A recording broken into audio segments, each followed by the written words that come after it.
So before you get started for selecting your endo teeth, make sure that you have all the right materials that you'll need.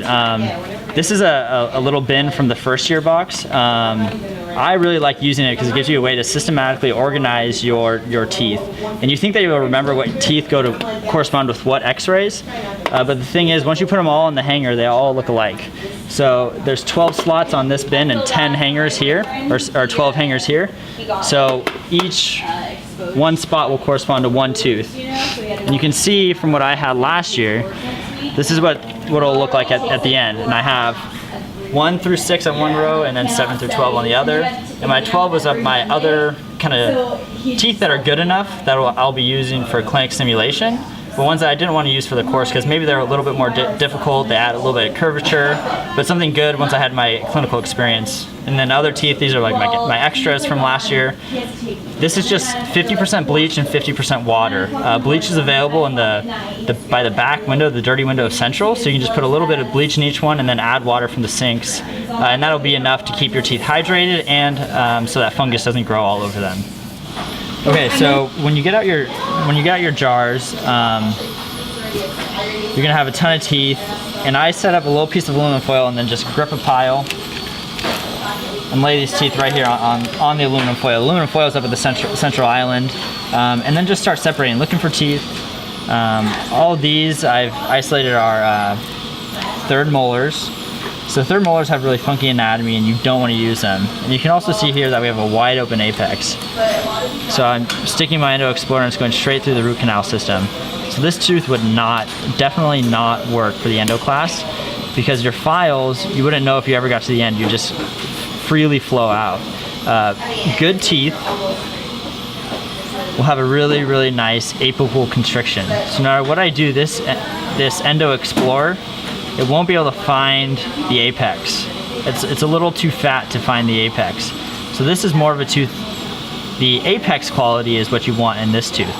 The problem with this tooth and why I wouldn't use it for the endo class is look at this it has a nice long curvature, which would be difficult to navigate for your first try. So something that you would more be interested in is something along these lines. This is a nice gentle curve. It'd be easy to get the file around without having the chance of separating the file. It has a nice closed apex at each of the roots. The problem with this is it has a large occlusal restoration. So when you do your access, it'd be really difficult to fill at the end because you're missing a wall here. If this tooth, if there's an enamel shell still here, this tooth would be perfect and it'd be excellent and actually be a great example for a tooth that would be used on the reb. This tooth is looks like a lateral incisor, maybe number 10 or so. It's perfect in all regards. It's got a closed apex. It's clinically short. So if we had a ruler, this would certainly be less than 25 millimeters. But this tooth you should not use for the course. And the reason is that lateral incisors are the most desirable tooth for the reb exam.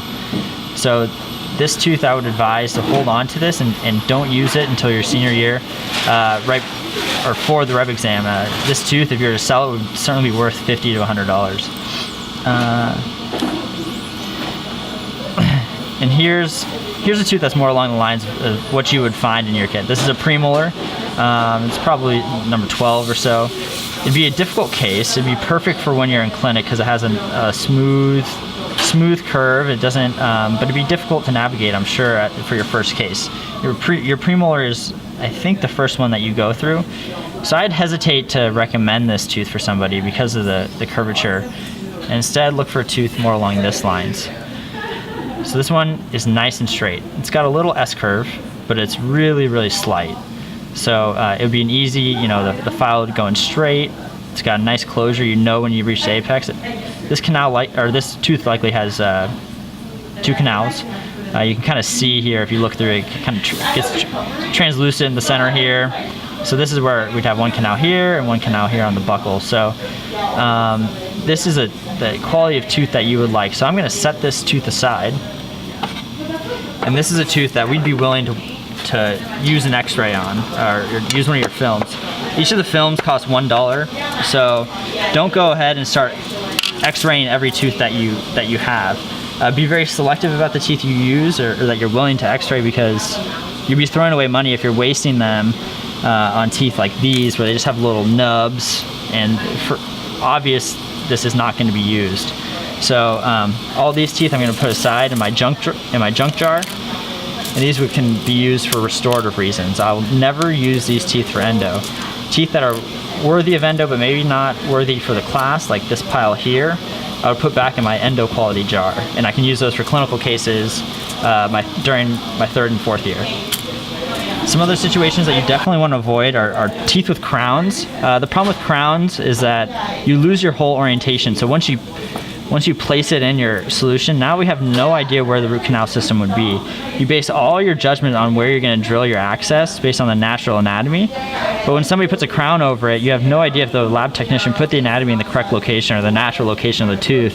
So then you're just entering the tooth blindly, and for sure your access it's not going to be good, and it'd be really difficult to do. No student cases are allowed to be done with crowns on them, even in clinic. Another thing is that when you see a tooth like this where you've got a little hole right in the center here, this is already an endo-treated tooth, and this is the previous access.